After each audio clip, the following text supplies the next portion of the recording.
Surat terbuka buat Kak Salsa Erwina sebagai sesama warga negara yang concern sama keadaan kakak di Denmark sana. Dari kemarin kan kakak selalu bilang kayak takut adanya serangan-serangan atau mungkin kakak lagi mau dibungkam. Yang posisinya kakak arahkan itu kalau misalnya ada serangan-serangan dan kakak dibungkam itu adalah dari pemerintah kita. Atau mungkin dari sesama orang Indonesia yang mungkin gak suka dengan kakak. Tapi serius, ini kakak lagi di Denmark, kakak harus paham gitu. Kakak lagi tinggal di sebuah negara yang memang open-minded negaranya. Tapi Denmark itu sangat konservatif tentang masalah keamanan dan kenyamanan masyarakatnya sendiri. Jadi benar-benar tipikal negara yang sangat ngejaga negaranya sendiri. Mereka nggak suka kalau misalkan ada intervensi dari asing, nggak suka juga kalau ada foreigner-foreigner yang aneh-aneh di sana. Ini aku di tag sama salah satu followersku ke post ini, dimana di sini kelihatannya kakak tuh lagi bikin satu kegiatan campaign, mungkin ningkatin awareness tentang keadaan Indonesia sama orang-orang Denmark, atau buat ningkatin awareness ke global. Dan ternyata pas aku cek di Instagram kakak itu di sini kelihatan ya, ada banyak orang Indonesia yang berkumpul juga untuk campaign ini. Termasuk juga kakak bersama PPI Denmark itu bikin akun Denmark Bergerak. Sekali lagi nih kak, aku bilang, Denmark itu negara yang konservatif sama keamanan warga negaranya sendiri dan negaranya mereka sendiri. Dengan kakak bikin akun Instagram namanya Denmark Bergerak itu mungkin akan ningkatin awareness kepada pemerintahan Denmark untuk mengawasi kakak. Kakak ini sebenarnya ngapain? Tujuan kakak mungkin baik, pengen ngebelain kita yang di Indonesia. Tapi dengan kakak bikin satu gerakan Denmark Bergerak seperti itu bisa jadi concern dari pemerintah Denmark sendiri yang menganggap bahwa kakak ini adalah salah satu bibit-bibit provokator. Apalagi kalau misalkan mungkin pemerintah Denmark itu tahu bahwa kakak itu kemarin bikin 17+8, yang mana itu menggerakkan massa yang cukup besar di Indonesia.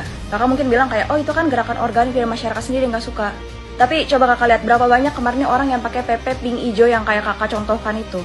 Itu adalah salah satu bukti bahwa kakak udah gerakin massa loh. Dan itu juga adalah salah satu bukti bahwa kakak sendiri lagi berpolitik di Indonesia.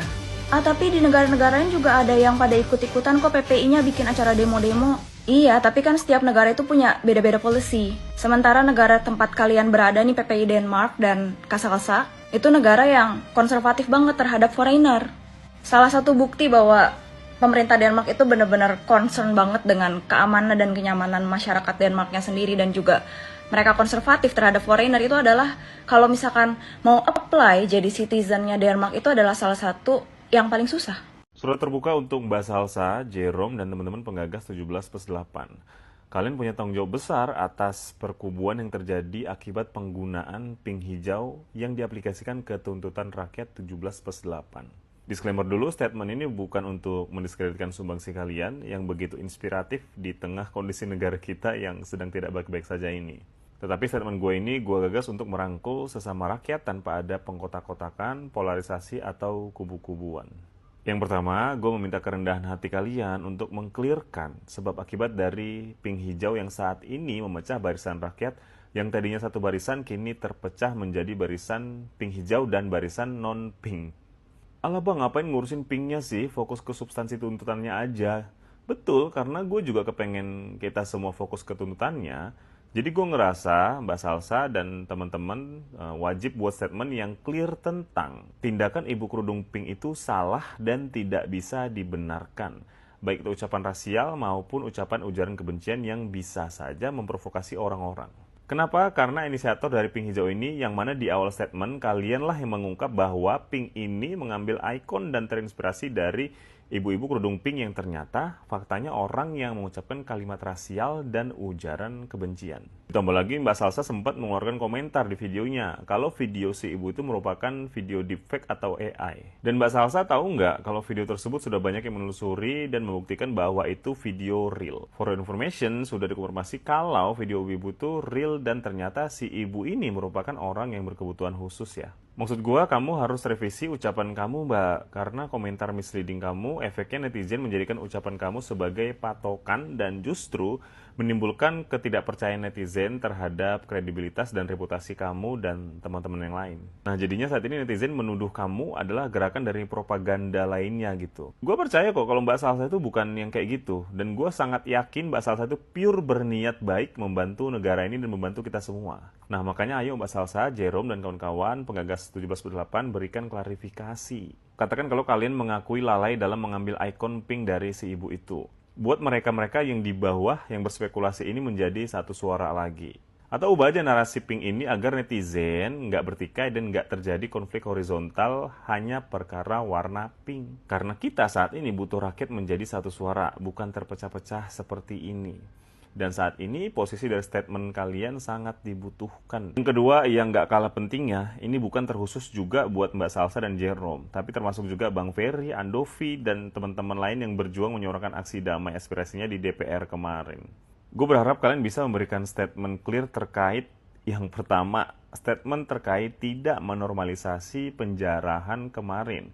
Terlepas dari anggota-anggota DPR yang kelewat bangsat itu memang yang kita semua tahu. Yang mana penjarahan pertama membuat oknum-oknum non-pendemo damai memprovokasi yang lainnya untuk melakukan penjarahan dan mencuri barang-barang di rumah-rumah lainnya yang berkedok kemarahan masyarakat, katanya seperti itu. Yang kedua, gue berharap juga kalian berikan statement tentang korban lainnya selain almarhum Afan. Baik itu korban polisi, anggota DPRD Makassar yang terbakar, ojol korban salah tuduh yang dikeroyok massa karena dikira intel, dan korban lainnya yang merupakan korban dari provokator dan perusuh berkedok demonstran. Ketiga, lagi-lagi gue berharap kalian memberikan statement tentang tidak menormalisasi demonstran yang rusuh, anarkis hingga merusak fasilitas publik.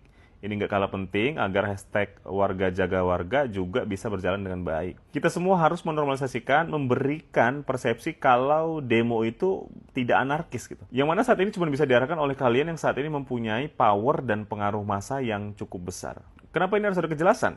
Gua berharap kalian tahu bahwa setiap gerakan-gerakan yang kalian buat di atas secara tidak sengaja menciptakan percikan-percikan kecil di lapisan bawah.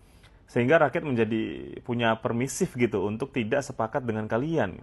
Bayangkan kalau kalian memberikan posisi kalian atas poin-poin tadi dengan tidak menormalisasikan poin-poin tadi. Maka tidak ada lagi pembenaran bagi orang-orang luar sana untuk tidak satu suara dengan kita. Nah, dengan segala kerendahan hati, gue berharap kalian mendengarkan ini dan menjadi ujung tombak persatuan suara rakyat. Nah, gimana? Gampang kan? Karena sampai saat ini belum ada video klarifikasi dari Mbak Salsa dan teman-teman kalau mereka mengakui Pink itu terinspirasi dari ibu yang cukup kontroversi ini. Update barusan banget, Mbak Salsa udah bikin video klarifikasi, gila, salut banget, gua keren banget. Tinggal Jerome dan teman-teman kalau bisa bikin video klarifikasi serupa karena kita butuh rakyat menjadi satu suara lagi. Oke?